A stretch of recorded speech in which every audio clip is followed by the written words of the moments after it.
Hello! Welcome to It's Her Game, a shout out to all the amazing women in the gaming industry, no matter if it's mobile, PC, console, or esports. My name is Dominika Schott, and my goal here is to introduce you to those inspiring heroines of the gaming world. If you want to find out more about the podcast, make sure you check Facebook page It's Her Game or connect with me on Twitter at Dominika_Schott, spelling Dominika_SZOT. Also, don't forget to subscribe. And now, let's start! Hello everyone and welcome to It's Her Game show. It's the second week, it's the second episode, and I just want to make a private note and thank you all for the amazing support I've been receiving for the last week. So it encouraged me to record the next episode, and I feel more comfortable about that, especially that I have a unique guest today, Jinesha Gandhi, associate producer at Ubisoft India. Jinesha, can you say hi to our...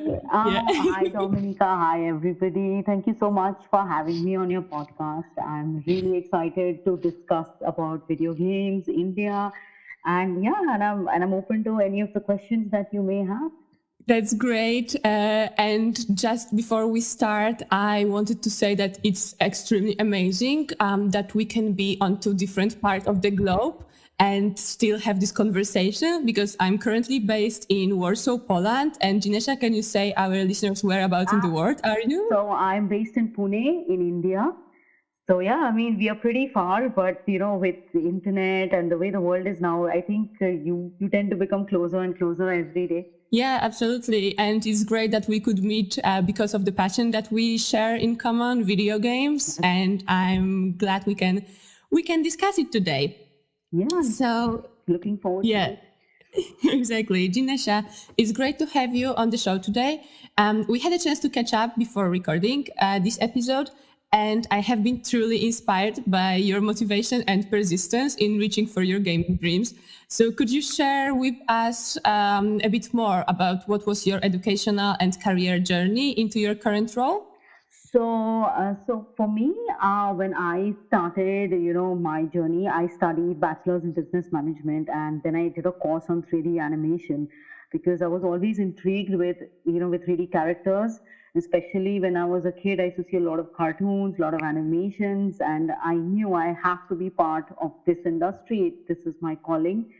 So after I studied 3D, I got a job with Red Chilies. It is a VFX studio in Mumbai, in India. They make Bollywood films. So I worked there as a 3D texture artist for a few of their films, but something did not feel right. I didn't feel that this is what this is what I'm supposed to do. This is why I've been brought on this planet. So after that, I got a job as a project manager for this mobile gaming company called Crazy Motion Studio. It was a startup studio, and I got exposure to games, and I understood a lot about how code goes with video games and how you make video games on mobile. And then I realized that yes, I want to make video games.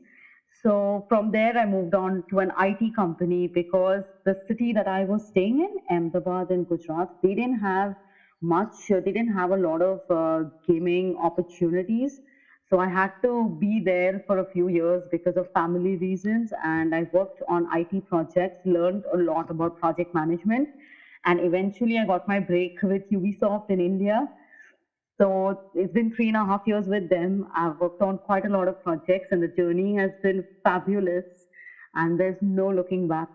So yeah, this is my journey. Right now I work on console gaming, and it's just amazing. Each and every day it just inspires me to do better and better.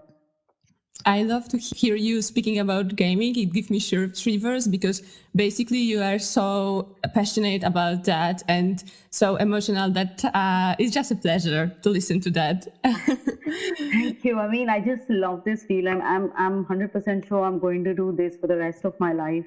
It's great to know that you have such a colorful career.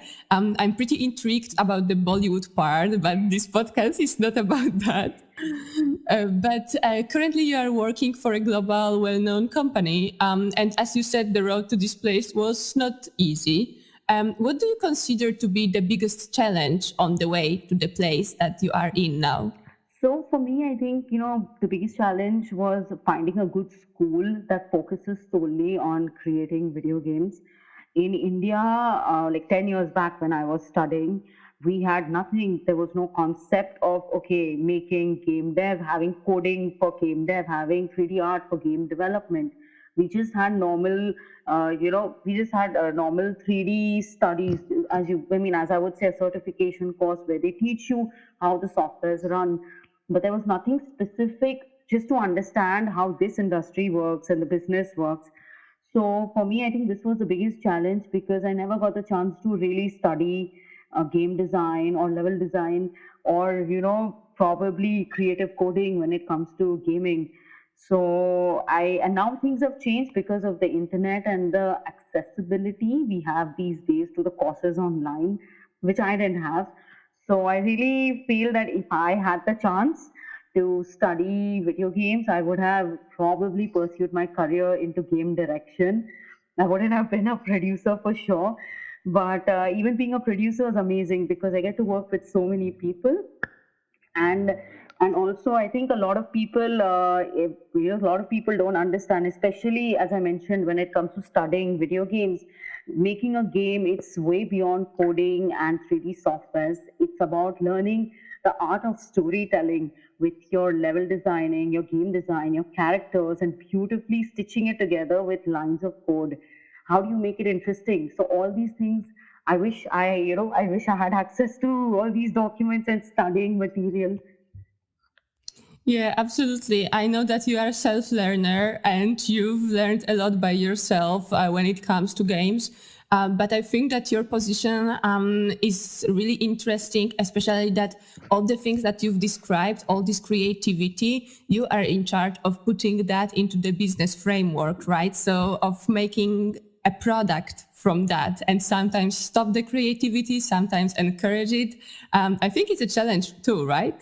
Yes, yes, it is to a large extent because when we work on, projects, when we create a game, because all of us are so passionate, even the people who are part of the team, the artists, the programmers, the testers, everybody, they're so passionate. They just want to make something so perfect, so beautiful. So even if you make a part of the game, you will still feel that no, it's not good enough. We can do better. We can do better. Maybe if we do this or that, it'll enhance the game. It'll enhance the user experience for the player.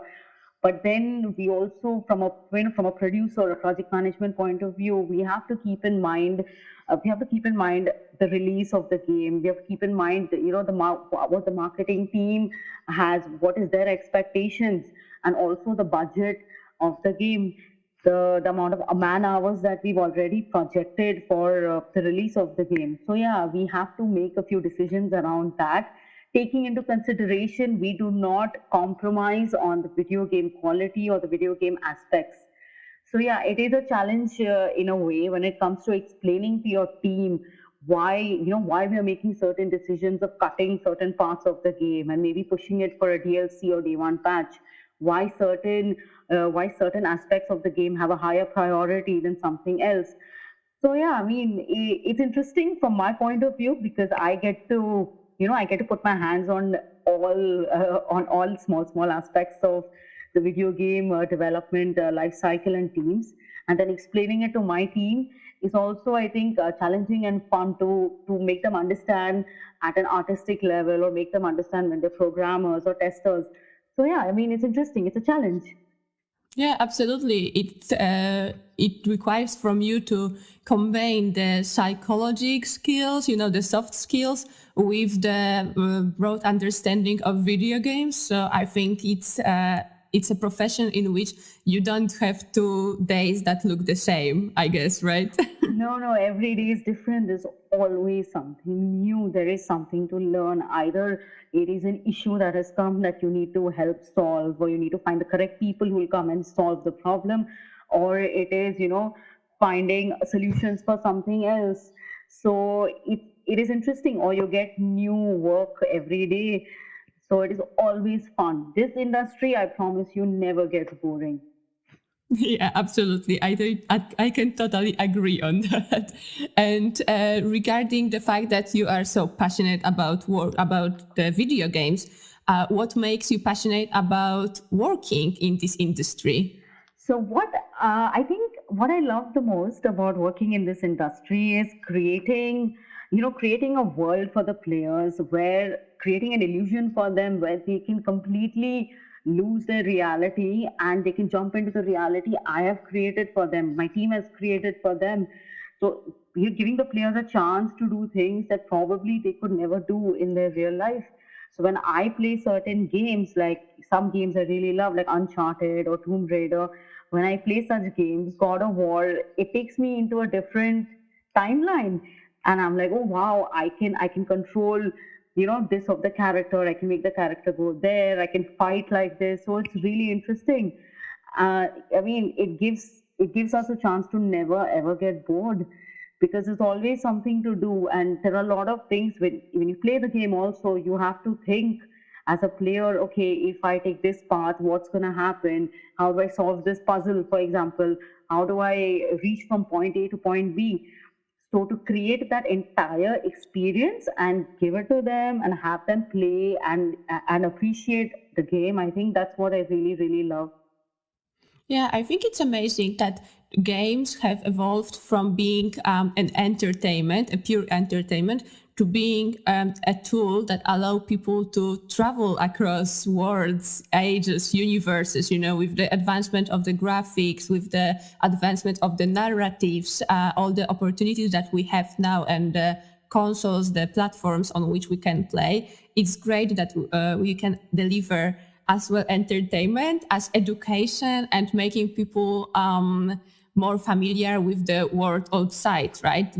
Allowing them to discover Yeah. what's there. And yeah, So I completely agree with you. I mean, I never knew that games, honestly, I think before I really joined Ubisoft, I never knew that, yeah, games can really emotionally move you, because there was an incident, like I was working on a project and we got a fan mail. I still remember the fan mail. We got a fan mail, and this fan, he was paralyzed, and he still loved this game that I was making. I mean, that, the team was making. And he wrote such a beautiful email where he was so moved. He said that your game gave me hope when I was in the hospital, when I couldn't walk. It gave me hope that I can lose reality and immerse myself in a world that you guys have created for us. And all of us in the team was so moved. So we sent him a picture and a few goodies of, like, okay, hi, thank you so much for writing to us. And I think that day I realized that, wow, I am doing something way beyond entertainment. yeah, it's beautiful, and it definitely makes you think about the influence you have on the world. I guess it's great in being in gaming that you can reach people through the platform that they so familiar with, they love so much, and you can, on the top of the entertainment, deliver a real value that brings such a beautiful experience and turns into the stories that you've just shared with us. I guess it's Yeah, great. yeah. I mean, exactly. I mean, I'm moved, and yeah, it happens. We get so many fan letters, and they are so like touched. Even I am touched when I play a few games. I get jitters. I'm like, oh my god, what did I just play? So I completely understand what you just Yeah. said. Exactly. And considering the fact that you've been working on multiple titles and you probably are going to work in many more, what types of alternative worlds do you like to create the most? So for me, I really enjoy creating open world games. I think it gives us, the team and me, it gives us a chance to really ponder and to think of different use case scenarios of how the player would move from point A to point B. The open world game maps are huge. So how do you create different challenges in between? When the player is just maybe exploring the map, for example, how do you make it interesting? It shouldn't be where they just keep walking, and it's the same. It's so monotonous, or it's the same thing they come across every few steps. They would get bored. So how do you make it fun and interesting? So that is something I really like.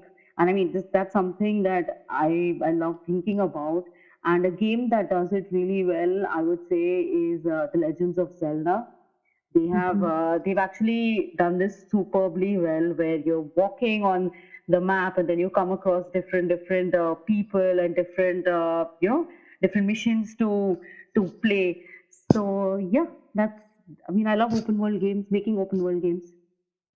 Yeah, it's definitely a challenge, like you said, because sometimes the developers don't manage to make the game that is more than going from point A to point B. And I'm just glad to see that in the recent years, we've been having more and more games that actually manage to reach the level of experience that is very immersive and not tedious. But Zelda obviously is, out of the charts since it's the game from many years back, and it's still up to date, and it still represents the good narrative, good quality of content that can be delivered in the open world, I guess. Yes, yes, definitely. And what brings you the most of joy in the process of developing the game? So for me, it's bringing things to life because when we make games, it is initially a concept or an idea, and then how do you bring the entire idea to life, make it fun, and there are different aspects of the game development teams that you have to consider. So, like for example, I'll give you an example.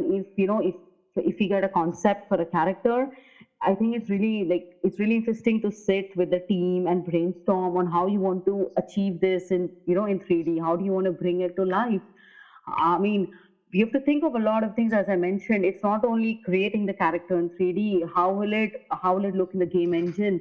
What are the budgets of the polygons? How will the colors match? How will it match with the theme of the game that you're making? So it's fun. Also, I think in code, I think even coding is very creative when it comes to game development. It's not only writing lines, it's very, very creative. So even when we code and we get a bunch of, we get a product to create for the game, you have to think of how the user will react. So you create use cases with your testers, then you ask questions, you do requirement gathering, you think about the end user, you research, and then finally you jot it down. Okay, this is what will happen if we click on button A. What should the player do?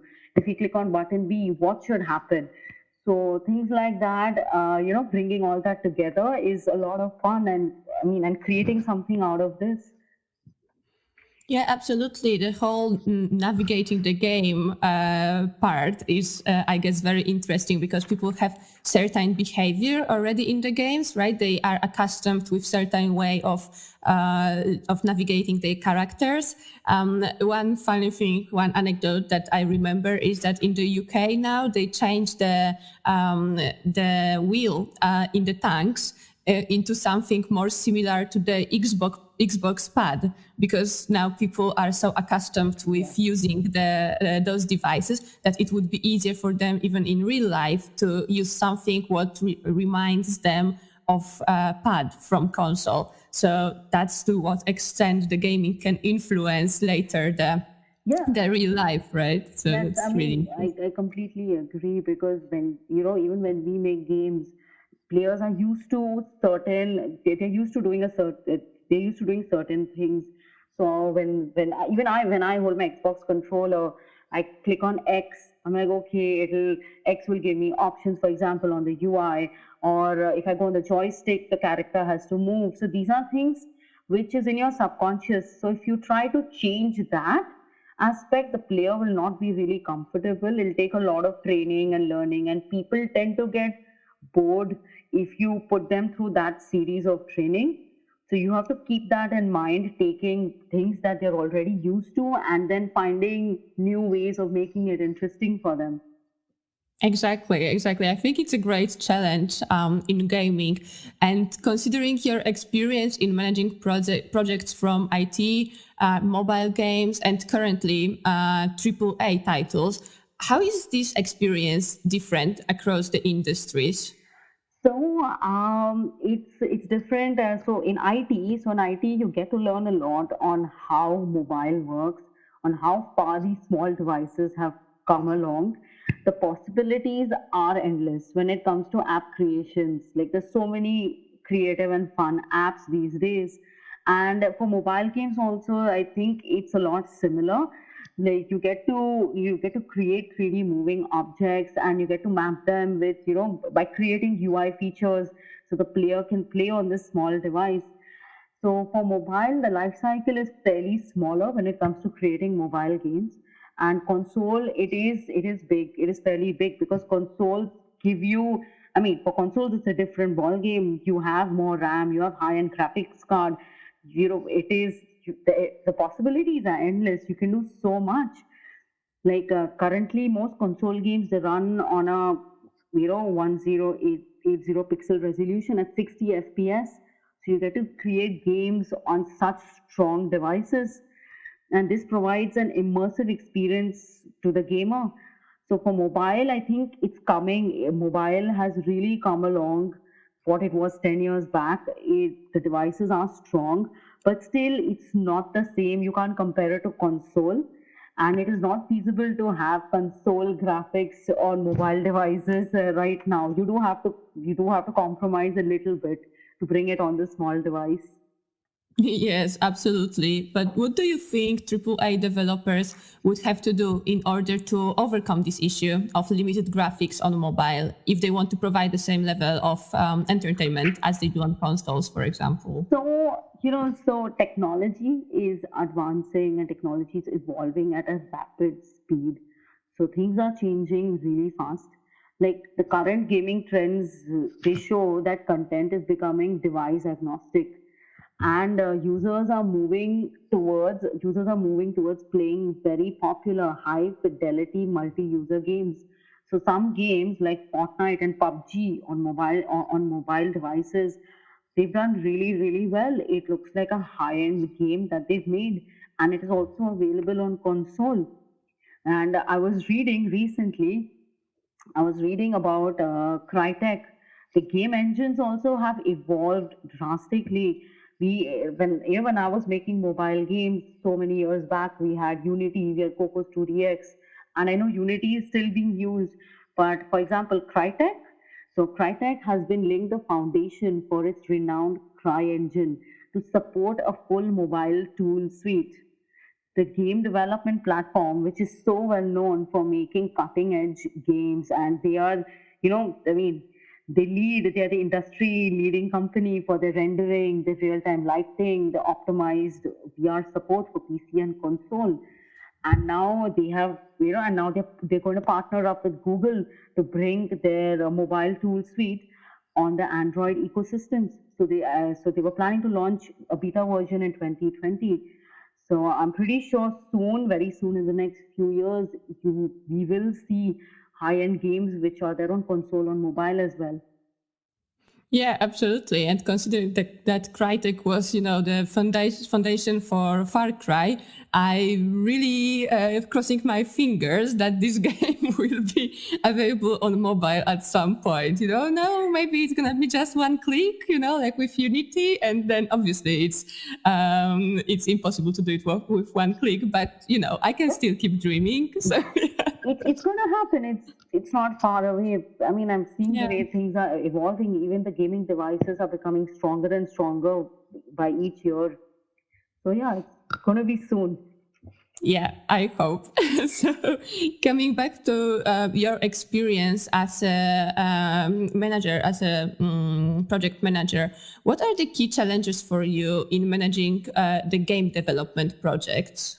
I think the biggest challenge for making games or managing games is connecting the dots, because everything is interrelated with one another when it comes to video game development.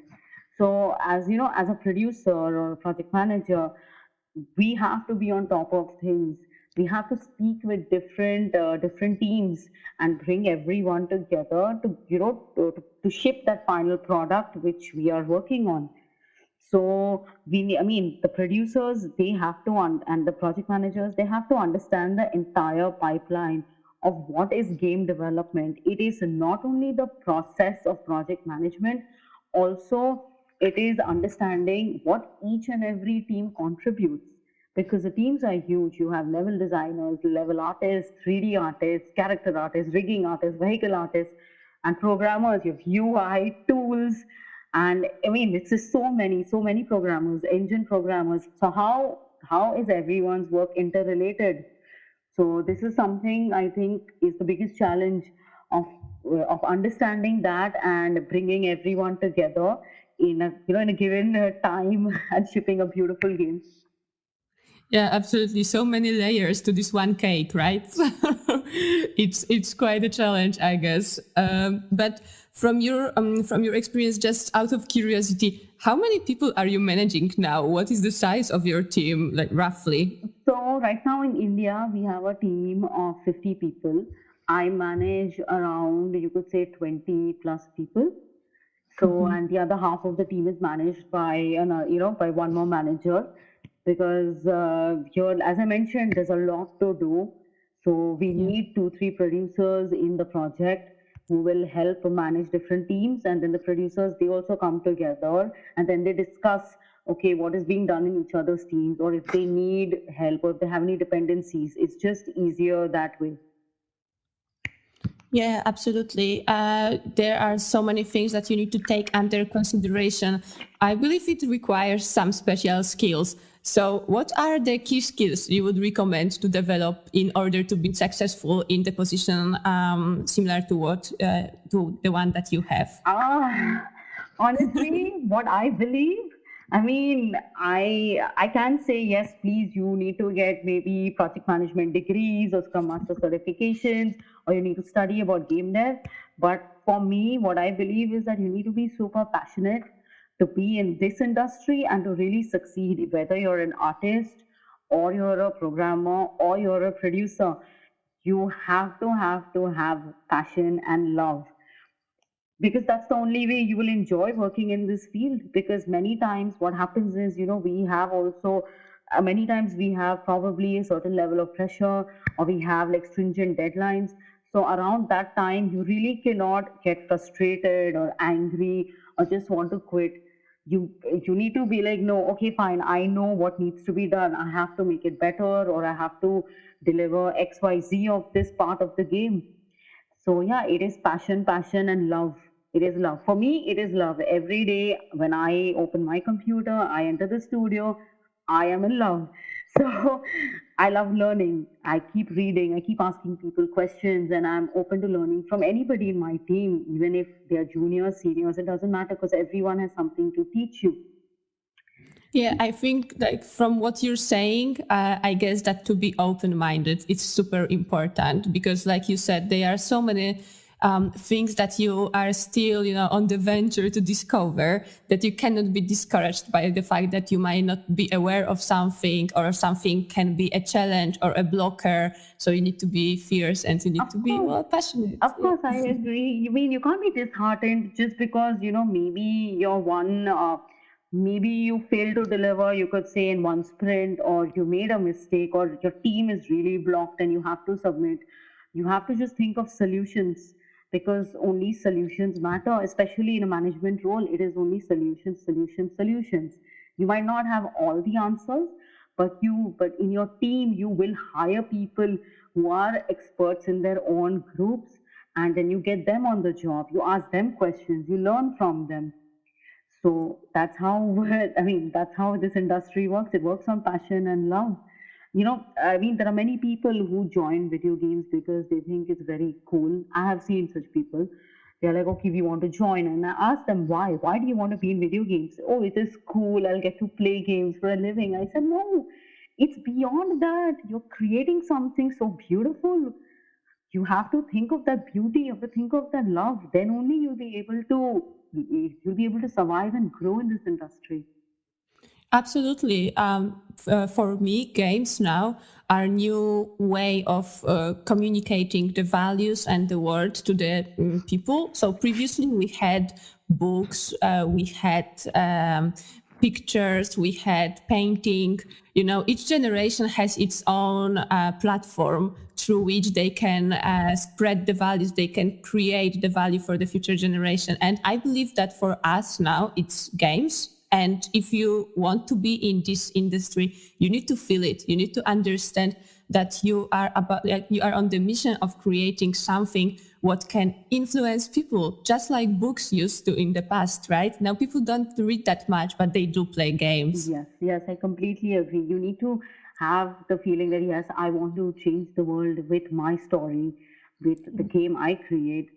So, I mean, that I've seen and I've read that there are games which even help people, who have, autistic children. For example, I remember I worked on a project quite a few years back, and it was a leap motion project. It was for a doctor, and we had to just create 4 levels, and it was for autistic children, so they could understand hand-eye coordination while playing games.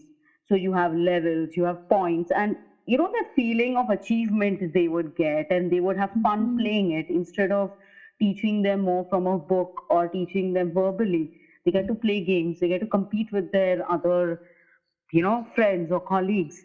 So yeah, games, I mean, they do move the world, I feel. Exactly, absolutely. So, if you could choose the production of what genre of games you would like to manage, what would be your, contribution to the world in that terms? I really hope that I get to work on an RPG game. I am very inspired by Uncharted, as I mentioned, and Tomb Raider, God of War. I want to make a game like that. So that's one game. Also, I like battle royale games because I think the battle royale, PUBG, Fortnite, they've created a new genre called battle royale, and it's commendable. So I want to be part of that and understand more on how multiplayer games work, and create an experience like this for players. And also a fighting game. And why a fighting game, I'll tell you, is because when I was really young and I had I had a PlayStation 1 or 2, and I used to love Tekken, so I used to play Tekken with all my friends. So just because I love Tekken, I said, no, once I want to create a fighting game. Yeah, I must admit, Takken was one of my first games too. And I remember, playing it firstly, randomly pressing all the Yes. buttons. So maybe, something would happen. Button mash and be like, no, I have to play, and then get all worked up with friends, and we would have tournaments. Exactly. So that's Yeah. why I want to make a game like Tekken. No, that's great, and I believe there are many lands to conquer for you because all those genres are so different, and it actually really suits you what you've just said because you love to learn, I believe, Yes. and to develop those like three totally different types of games would require a lot of learning from you, right? Yes, totally. I think right now, because I'm here working with such a good company, I'm getting to learn a lot even from them on a daily basis. So yes, there is a huge learning curve, but I mean, I feel everybody should always learn. Only if you're hungry for learning, then you can grow your skill and your knowledge. So yeah, I'm up for the challenge to work on any of these games and learn on the way and read and make a beautiful game. Yeah, that's great. And, we've been talking about games, and I guess we are both super passionate about that. But if we were to look for any, let's say, worst parts of the industry, what do you think our industry is lacking? Maybe speaking from the female perspective. So I think more women for sure. So when I see India, because I have worked mainly in India, when I see India, there are a handful of women who get into video games, who make video games, and it just might be like in any game dev team. It's not only, I'm not speaking only about production, like project management. There are very less women, and this is because there's lack of education around this industry and the growth. And in India, a place like India, your parents, they influence your career choices to a large extent. So which is why, if if I go 15 years back, I'm lucky that my parents were really supportive. My husband is really supportive, so I'm getting to make games. But if I look at some of my friends who wanted to make video games, their parents flatly said, no, no, you need to be a dentist, or you need to join a family business, or no, it's not respectable industry. What will people say? My son makes video games, my daughter makes video games, she's not serious in her life. So I think this is lacking, this is lacking a lot. education on the growth of video games, how do you make it. It is very intense. It's not just going there, and even for testers, it's not going and playing a game. You have to think of all the permutation combinations, find bugs, play it again and again and again. It's not easy. So, but it's changing a lot now. It's changing a lot in India as well because of access to internet, and you have YouTube, you have interviews of all these big people who come and speak. So yeah, it is changing. I agree. But there's just one story I wanted to mention about how bad it is right now. My friend, he's working in the game dev industry. His father's literally ashamed of his career choices. So it's very sad, and he's very good in what he does. But this is how it is, even now. We are lacking like the basic understanding of why gaming is a business, right? So Yes, I agree. Like you can earn, I think parents here are they are more concerned about their children that, okay, what is the growth? How much money will you earn? Will you have enough money to support your family, to support yourself, to live a nice life? So, yeah, I mean, I do agree to an extent that, I mean, it takes time to make it big in the gaming industry, but if you're good, as I mentioned, and this goes for anything, if you're good, you're passionate, you're hardworking, you will get there.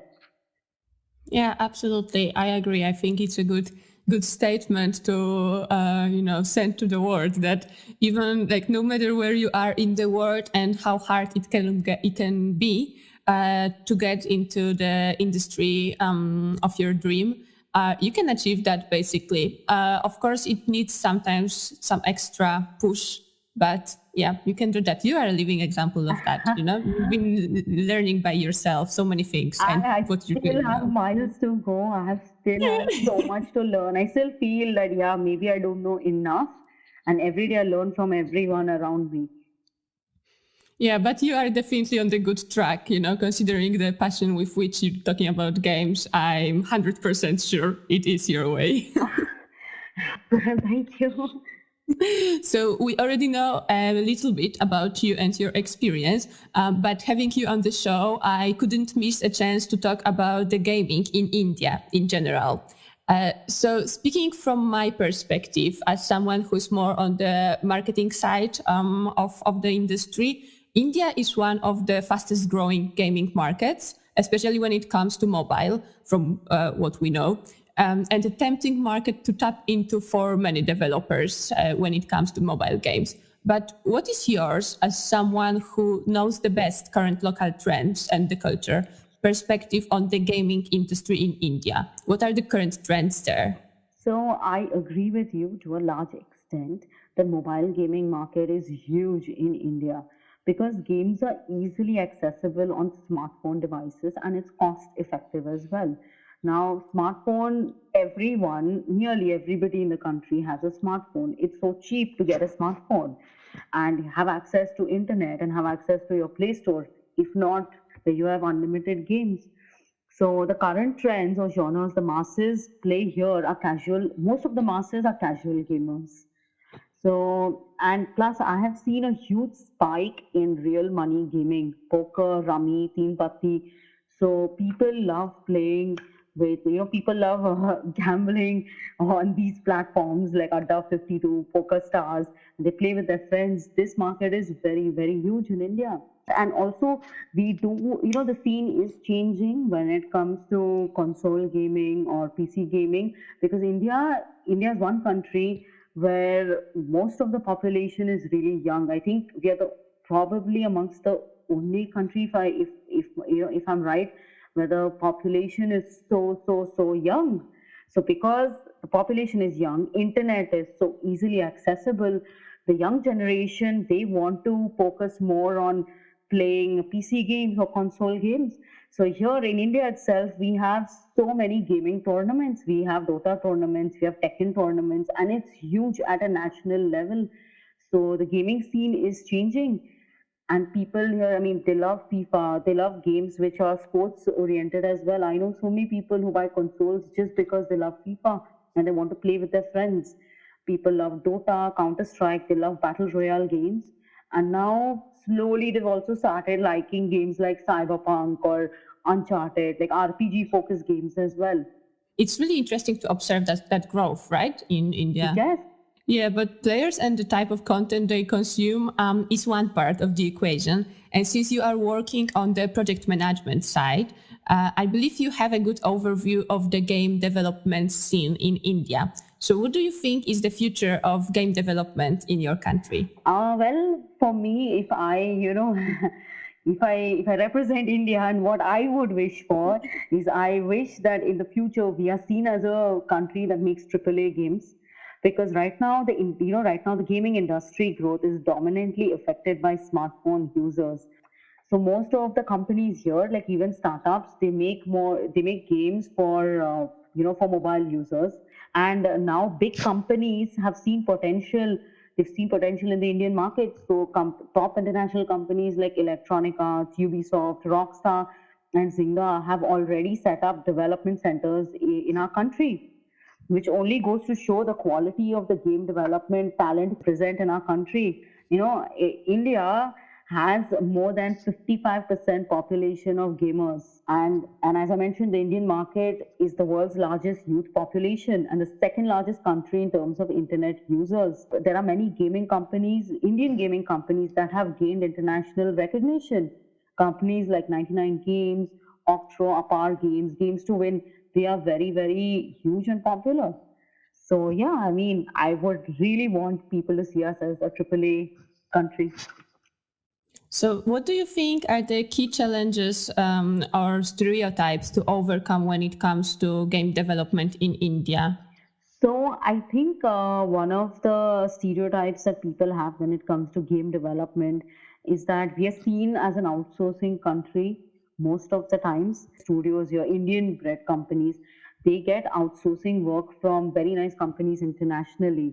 So here we get a chance to learn about the game dev life cycle, by working for international companies in outsourcing studios. But but you don't get to be part of the IP or the decision making. And I strongly feel that India has the talent and has the knowledge to make great IPs. People are really talented and passionate about video games. A recent Indian game dev company launched a game on PC and Switch called Raji. It is an action adventure game set in ancient India. This game has gained so much recognition. They have been nominated this year at the Game Awards for the best debutant game. And now it's also available on the PS4 and Xbox. So there are people who are exploring and showing the world that yes, we can make our own IPs if you invest in us, or if you get that chance. Yeah, absolutely. I agree. I had a chance to play Raji. Actually, funders of the studio behind this game are from two big companies that set the studios in India. One is from EA Games, I believe, and the other is from Zynga. So, like you said, to look at the process, how it is developed, and then go into developing something by themselves, right? That's The way. completely. I mean, even they didn't. Even if you don't get an award, but they got nominated, they did get international recognition. You are being nominated at such a huge platform, the Game Awards, and you have all the big major studios who are there. So they will see that yes, this is a game from India, and India has potential to make their own IPs. So yeah, I would love if that mindset would be changed about the country, that yeah, we are more than an outsourcing country. Yes, absolutely. What I love the most about the Raji game is that they included the heroes from culture and from mythology of India. There are Vishnu, Durga, Yes. Shiva, right? So Yes. so many characters, and I believe that what is beautiful from my perspective, once I'm looking on the growth of game development in India, is that you have so much to show to the world. We've been amazed by Viking sword, for example, but there is so much to be explored, to be discovered in your culture. So many myths, so many stories, so many beliefs that can be turned into great narratives that haven't been presented to the world yet. Yes, I completely agree. Indian mythology is so huge, and because our country is, multicultural in its own way, and speak about these stories, we can easily translate it into beautiful games. and take people and immerse them in our story, in our culture, in a fun way. So yeah, Raji, I think this team and this company, they've done really well, and I applaud them for bringing our country out at the international market.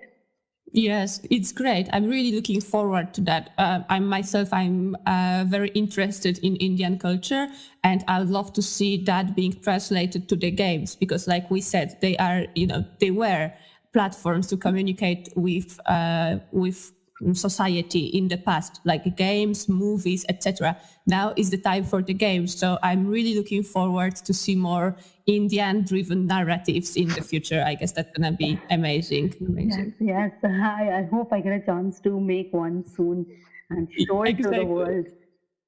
Exactly. A piece of advice: how to get into the gaming industry in India? There. Good question. So for many people, who love playing games, who want to probably explore the industry, even if they don't have any prior education, even if they don't have any prior education or they don't have an artistic background or a programmer background, they usually join companies as testers, as quality assurance team members, because this is a great way to join in. It's the easiest way, I would say, one of the easy way to join in. You play games, you understand the life cycle. When you play the game, you understand how to test it, what kind of bugs to report, how the management works, what is the expectation of the game. So you get to learn a lot when you join in this way, though the career path is a little slow if you want to go from QC to production. But when it comes to learning about the industry, this is one way of getting in. Another way of getting in is by probably reading a lot, getting a certain kind of being a professional when it comes to, for example, having an artistic background, being a lead artist or being a character artist in movies. So many people from movies, if they are character artists or if they are you know if they're VFX artists, for example, they apply to gaming companies because we also have the need for such people. So we take people from the movie industry and they get to learn something new here, which is they get to learn how the game engine works. So for them also, it's an interesting and a new, and something new to learn and to add on your CV. So yeah, getting that kind of experience studying. Also, even companies give chances to interns. So a lot of interns, programming interns, they join big companies, they work on live projects, and they understand and they get hands-on experience of how AAA games are made, how mobile games are made, and eventually they stick with the company. So they grow from there as well. So yeah, it's always good having a degree and a certification in management, programming, art for sure. It helps you. But if you don't, then these are the other ways of getting in. Yeah, that's great. Let's just wrap up because I think that we've been discussing so many things by far. I would like to hear the piece of advice that you would give to your younger self looking to get started in the industry. Well, I would tell myself always believe in yourself and live your dream. There will be people along the way who will, crush your dream and be like, oh, why games? Or, oh, no, maybe this is not what you should do. And this is for anybody. It's not only people who want to make video games. You need to believe in yourself because those who want to fly cannot be stopped. I truly believe in that. Just the one last story I'll share before we wrap up. I went to my school alumni and I was discussing about video games and what I do. And this talented boy, drags his mom to meet me so I could explain to her why making games is a respectful and an amazing industry and why he should not maybe get into being a lawyer. This boy was so talented. He used to make his own gaming system in his free time. And he used to have his own game ideas and write it down. But his mother wanted him to be a lawyer because she said, no, you'll earn more money, you'll have more respect, and people in the family will not be ashamed. They'll be proud of you. So I would just like to tell all the parents out there that, guys, please be open minded. Give your child a chance to do what they want to do, because if you love something and you're passionate, they will excel because no one can stop them. I hope that next time someone who has the issue with their parents not allowing them to get into gaming would have a chance to listen to our conversation today. And I hope this will be the key changing point, for them. So Yes, I mean, I really hope that today our podcast and my talk has inspired a few people to take that bold step and go to their family or take the bold step and apply to companies that okay, maybe I want to get into video games or I want to just pursue my passion because this industry, I mean, it's just beautiful. That's how I see video games. Whoa, that's great. Thank you, Jinesha. It was inspiring talking to you. Thanks. Thanks a lot for being here today with me. Thank you, Dominica. It was so nice for you to consider me and have me on your podcast. And I look forward to hearing more from you.